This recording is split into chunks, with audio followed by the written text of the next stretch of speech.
ನಮಸ್ಕಾರ. ಇವತ್ತು ಒಂದು ಇನ್ಸಿಡೆಂಟ್ನ ನಿಮ್ಮೆಲ್ಲರ ಜೊತೆ ಶೇರ್ ಮಾಡಬೇಕು ಅಂತ ಅನ್ನಿಸ್ತಾ ಇದೆ. ಚೆನ್ನೈಯಿಂದ ಸಿಂಗಪುರ್ ಹೋಗೋ ಫ್ಲೈಟಲ್ಲಿ ಕೂತಿದ್ದೆ. ಪ್ಯಾಸೆಂಜರ್ಸ್ ಒಬ್ಬೊಬ್ಬರೇ ಒಳಗಡೆ ಬರ್ತಾ ಇದ್ರು. ಅದರಲ್ಲಿ ಒಂದು ಹುಡುಗಿ ಮೇಲೆ ನನ್ನ ಗಮನ ಹೋಯಿತು. ಅವಳಿಗೆ ಒಂದು 28-29 ವರ್ಷ ಇದ್ದಿರ್ಬೋದು.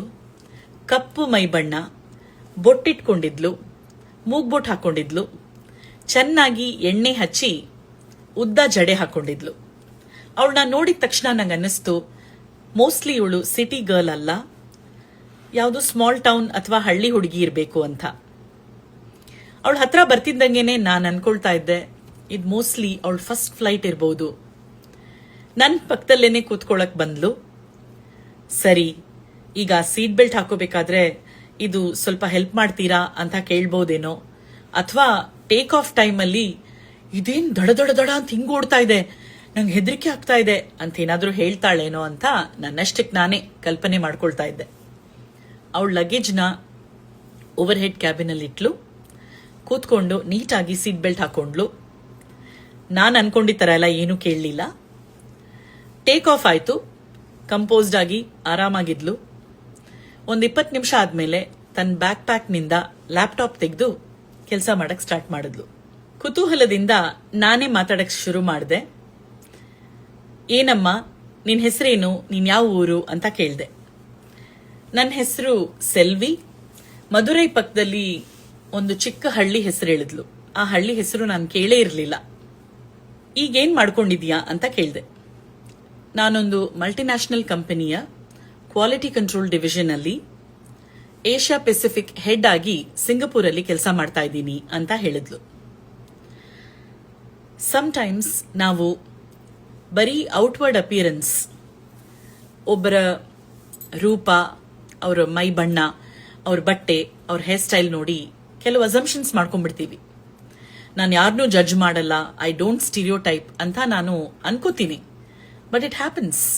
ಈ ತರ ಚಿಕ್ಕ ಹಳ್ಳಿಗಳಲ್ಲಿ ಹುಡುಗಿರ್ನ ಮೋಸ್ಟ್ಲಿ ಹೈಸ್ಕೂಲ್ ಕಂಪ್ಲೀಟ್ ಮಾಡೋದಿಕ್ಕೇನೆ ಬಿಡಲ್ಲ ಅಂತ ನಾನು ಅನ್ಕೊಂಡಿದ್ದೆ ತುಂಬಾ ಫ್ಯಾಮಿಲೀಸ್ ಅಲ್ಲಿ.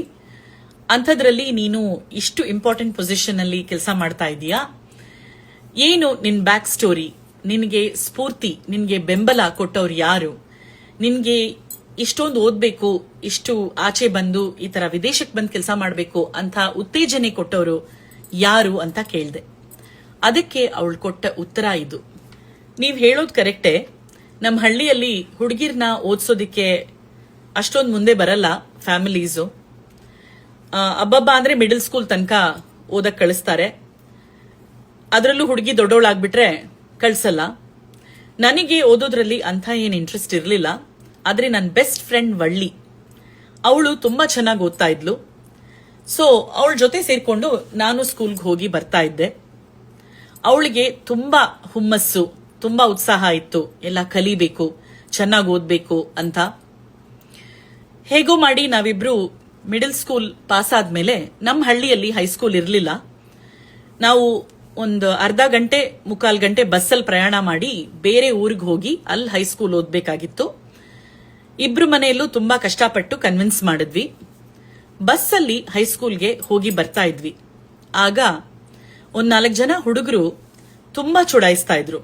ಹುಡುಗಿರು ಹೈಸ್ಕೂಲ್ಗೋಸ್ಕರ ಬಸ್ಸಲ್ಲಿ ತಾವೇ ಪ್ರಯಾಣ ಮಾಡ್ಕೊಂಡು ಹೋಗೋದು ಅನ್ನೋದೇ ಇಟ್ ವಾಸ್ ಕ್ವೈಟ್ ರೇರ್. ಈ ಹುಡುಗರು ನಮ್ಮಿಬ್ಬರನ್ನ ಚಿಕ್ಕ ಚಿಕ್ಕ ಪೇಪರಲ್ಲಿ ಉಂಡೆಗಳು ಮಾಡಿ ಎಸೆಯೋದು, ಕಡಲೆ ಬೀಜ ಎಸೆಯೋದು, ಏನೇನೋ ಸಿನಿಮಾ ಹಾಡುಗಳು ಹಾಡೋದು, ಆಮೇಲೆ ಓಡಾಡ್ತಾ ಇದ್ರೆ ಅಡ್ಡ ಕೈ ಕೊಡೋದು, ಕಾಲ್ ಕೊಡೋದು, ಹೀಗೆ ಎಸ್ಪೆಷಲಿ ವಳ್ಳಿನ ತುಂಬಾ ಟಾರ್ಗೆಟ್ ಮಾಡ್ತಾ ಇದ್ರು. ನಾವಿದನ್ನೆಲ್ಲ ಸಹಿಸ್ಕೊಂಡು ಏನು ರಿಯಾಕ್ಟ್ ಮಾಡದೆ ಸುಮ್ನೆ ಸ್ಕೂಲಿಗೆ ಹೋಗಿ ಬರ್ತಾ ಇದ್ವಿ. ಇದು ದಿನ ದಿನ ನಾವು ಸುಮ್ನೆ ಇರ್ತಾ ಅದು ಜಾಸ್ತಿ ಆಗ್ತಾ ಹೋಯ್ತು. ಒಂದ್ ಪಾಯಿಂಟ್ ಅಲ್ಲಿ ಒಂದ್ ಹುಡುಗ ವಳ್ಳಿದು ಹಾಫ್ ಸ್ಯಾರಿ, ದಾವಣಿದು ಆ ವೇಲ್ನ ಎಳ್ದ.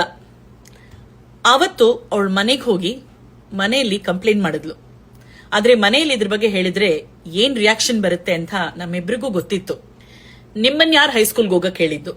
ನೀವು ಮನೇಲಿ ಸುಮ್ನೆ ಇದ್ರೆ ಈ ಹುಡುಗರು ಬಂದ್ ನಿಮ್ಗೆ ಏನಾದ್ರೂ ಕಾಟ ಕೊಡ್ತಾ ಇದ್ರಾ? ನೀವುಗಳು ಬಸ್ಸಲ್ಲಿ ಹೋಗ್ತಾ ಇರೋದ್ರಿಂದ ತಾನೇ ಈ ತರ ಆಗ್ತಾ ಇದೆ. ನೀನ್ ಇನ್ಮೇಲೆ ಸ್ಕೂಲ್ಗೆ ಹೋಗೋದ್ ಬೇಡ, ಅಂತ ವಳ್ಳಿ ಮನೆಯಲ್ಲಿ ಅವ್ರ ಅಪ್ಪ ಅಮ್ಮ ಅವ್ರ ಅಣ್ಣ ಎಲ್ಲ ಹೇಳಕ್ ಸ್ಟಾರ್ಟ್ ಮಾಡಿದ್ರು.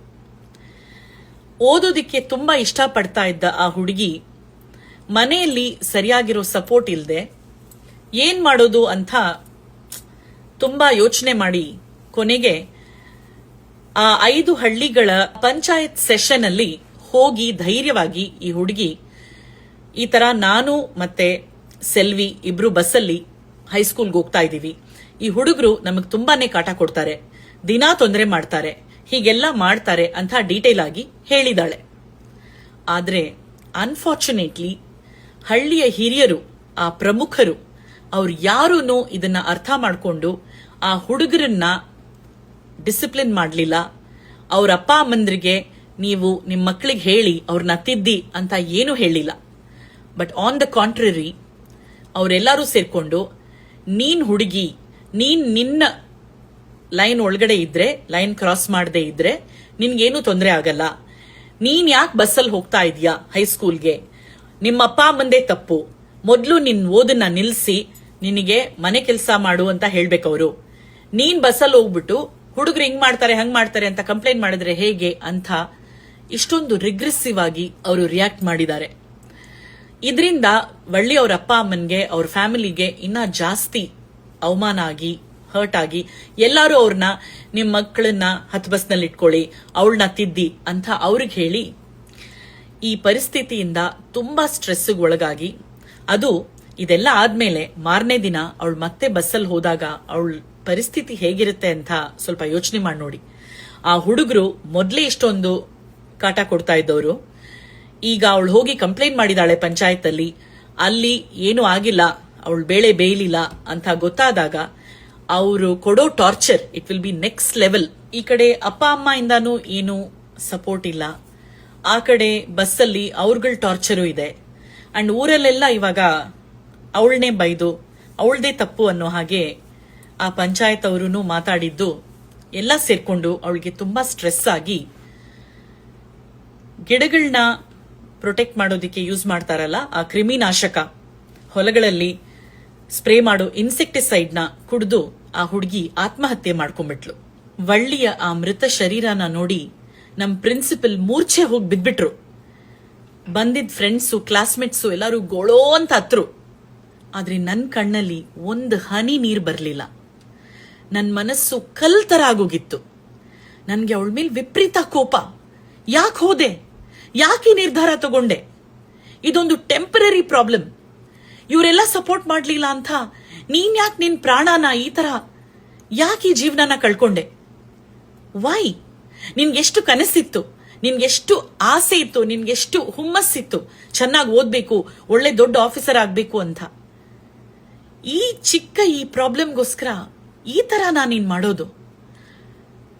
ನಾನು ನಿನಗೋಸ್ಕರ ಇನ್ಮೇಲಿಂದ ಚೆನ್ನಾಗಿ ಓದ್ತೀನಿ, ನಿನ್ ಕನಸನ್ನ ನಾನ್ ನಿಜ ಮಾಡ್ತೀನಿ. That will be my revenge.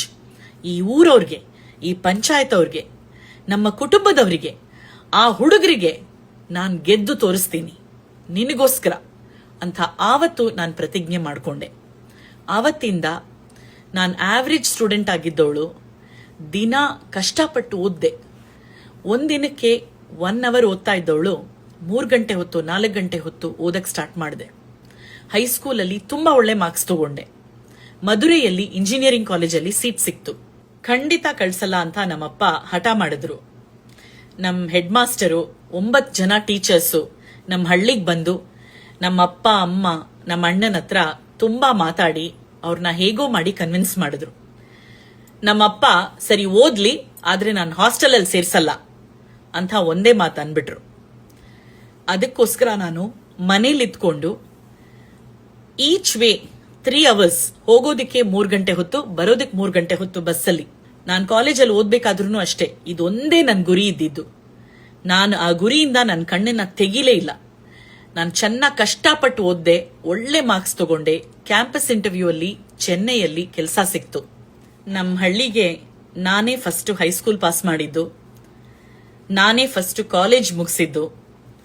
ನನಗೆ ಕೆಲಸ ಸಿಕ್ಕಿ ನನ್ನ 1 ತಿಂಗಳ ಸಂಬಳ ನಮ್ಮಪ್ಪನ 1 ವರ್ಷದ ಸಂಬಳಕ್ಕಿಂತ ಜಾಸ್ತಿ ಆಗಿತ್ತು. ನಮ್ಮ ಹಳ್ಳಿಯಲ್ಲಿ ಎಲ್ಲರೂ ನನ್ನ ಹೊಗಳ್ದಾಗ ಊರೇ ಮೆಚ್ಕೊಂಡಾಗ ನಮ್ಮ ಅಪ್ಪ ಅಮ್ಮ ನನ್ನ ವರ್ಕಿಂಗ್ ವಿಮೆನ್ಸ್ ಹಾಸ್ಟೆಲಲ್ಲಿದ್ದು ಕೆಲಸ ಮಾಡೋದಿಕ್ಕೆ ಬಿಟ್ರು. 3 ವರ್ಷ ಚೆನ್ನೈಯಲ್ಲಿ ಕೆಲಸ ಮಾಡಿದೆ, ದುಡ್ಡು ಕೂಡಿಟ್ಟೆ. ನಮ್ಮ ಅಪ್ಪ ಅಮ್ಮನಿಗೆ, ನನ್ನ ಫ್ಯಾಮಿಲಿಗೆ ಹೆಲ್ಪ್ ಆಯಿತು. 3 ವರ್ಷ ಆದಮೇಲೆ ನನ್ನ ಸಿಂಗಪುರ್ ಆಫೀಸ್ಗೆ ಟ್ರಾನ್ಸ್ಫರ್ ಮಾಡಿದ್ರು. ಈಗ 4 ವರ್ಷದಿಂದ ಸಿಂಗಪೂರಲ್ಲಿ ಕೆಲಸ ಮಾಡ್ತಾ ಇದ್ದೀನಿ. ನಂದೇ ಅಪಾರ್ಟ್ಮೆಂಟ್ ಇದೆ, ನಂದೇ ಕಾರ್ ಇದೆ. ನಮ್ಮ ಹಳ್ಳಿಯಲ್ಲಿ ಒಂದು ಹೈಸ್ಕೂಲ್ ಕಟ್ಟೋದಿಕ್ಕೆ ನಾನು ಕಾಂಟ್ರಿಬ್ಯೂಟ್ ಮಾಡ್ತಾ ಇದ್ದೀನಿ, ಕಟ್ತಾ ಇದ್ದಾರೆ. ಆದರೆ ಎಲ್ಲದಕ್ಕಿಂತ ದೊಡ್ಡದಾಗಿ ಆಗಿರೋ ಬದಲಾವಣೆ ಏನಂದ್ರೆ, ಏನಕ್ಕೆ ಇವಾಗ ಹೈಸ್ಕೂಲ್ಗೆ ಹೋಗ್ತಾ ಇದೆಯಾ, ನೀನ್ ಸುಮ್ಮನೆ ಬಾಯಿ ಮುಚ್ಕೊಂಡು ಮನೇಲಿರಕ್ಕಾಗಲ್ವಾ ಅಂತ ಕೇಳಿದ ನಮ್ಮ ಊರಲ್ಲಿ ಮನೆ ಮನೆಗೂ ಇವಾಗ ಹೆಣ್ಣು ಮಗುನ, ಹೇ ನೀನ್ ಸೆಲ್ವಿ ತರ ಚೆನ್ನಾಗಿ ಓದ್ಬೇಕು, ನೀನ್ ಓದಿ ಸೆಲ್ವಿ ತರ ದೊಡ್ಡ ಆಫೀಸರ್ ಆಗ್ಬೇಕು, ಚೆನ್ನಾಗಿ ಒಳ್ಳೆ ಪೊಸಿಷನ್ ಅಲ್ಲಿ ಕೆಲಸ ಮಾಡಿ ಕೈ ತುಂಬಾ ಸಂಬಳ ತಗೋಬೇಕು ಅಂತ ಮನೆ ಮನೆಯಲ್ಲೂ ಅಪ್ಪ ಅಮ್ಮ ತಮ್ಮ ಹೆಣ್ಣು ಮಗಳಿಗೆ ಹೇಳಕ್ಕೆ ಶುರು ಮಾಡಿದ್ದಾರೆ. ಇದು ನಾನು ವಳ್ಳಿಗೋಸ್ಕರ ಕೊಟ್ಟಿರೋ ಗಿಫ್ಟ್. ಇದಕ್ಕಿಂತ ಹೆಚ್ಚಾಗಿ ಇನ್ನ ನಾನು ಏನ್ ಕೊಡಕ್ಕಾಗತ್ತೆ ನನ್ನ ಬೆಸ್ಟ್ ಫ್ರೆಂಡ್ಗೆ ಅಂತ ಅವಳು ಕೇಳಿದ್ಲು. ಇಷ್ಟೆಲ್ಲ ಮಾತಾಡಿ ಮುಗಿಸೋಷ್ಟ್ರಲ್ಲಿ ನಾವು ಸಿಂಗಪೂರಲ್ಲಿ ಲ್ಯಾಂಡ್ ಆದ್ವಿ. ಸುರಿಯೋ ಮಳೆನಲ್ಲಿ ಏನು ಕೊಡೆ ಇಲ್ಲದೆ, ಏನು ಶೆಲ್ಟರ್ ಇಲ್ಲದೆ ಚೆನ್ನಾಗಿ ನೆಂದ ಹಾಗೆ ಅನ್ನಿಸ್ತು ನನಗೆ. ಕೆಲವು ಸಂದರ್ಶನಗಳು, ಕೆಲವು ಸಂಭಾಷಣೆಗಳು ನಮ್ಮನ್ನ ಕಂಪ್ಲೀಟ್ ಆಗಿ ಶೇಕ್ ಮಾಡಿ ಬದಲಾಯಿಸ್ಬಿಡುತ್ತೆ. ಫಾರ್ ಅ ಲಾಂಗ್ ಟೈಮ್ ಈ ಕಥೆನ ಮರೆಯಕ್ಕೆ ಆಗ್ಲಿಲ್ಲ ನನಗೆ. ಐ ಥಿಂಕ್ ಕೊನೆ ತನಕ ನಂಗೆ ಮರೆಯಕ್ಕಾಗಲ್ಲ. ಬಟ್ ಅದರ ಪ್ರಭಾವ, ಅದರ ಇಂಪ್ಯಾಕ್ಟ್ ತುಂಬಾನೇ ಪ್ರೊಫೌಂಡ್ ಆಗಿತ್ತು. ಪ್ರತಿ ಹೆಣ್ಣು ಮಗಳು ಕೇಳಬೇಕಾದ ಕಥೆ ಇದು. ಒಂದ್ಸತಿ ಮನಸ್ಸು ಮಾಡಿದ್ರೆ, ಒಂದ್ಸತಿ ನಿರ್ಧಾರ ತಗೊಂಡ್ರೆ ಏನ್ ಸಾಧಿಸಕ್ಕಾಗಲ್ಲ ನಾವು.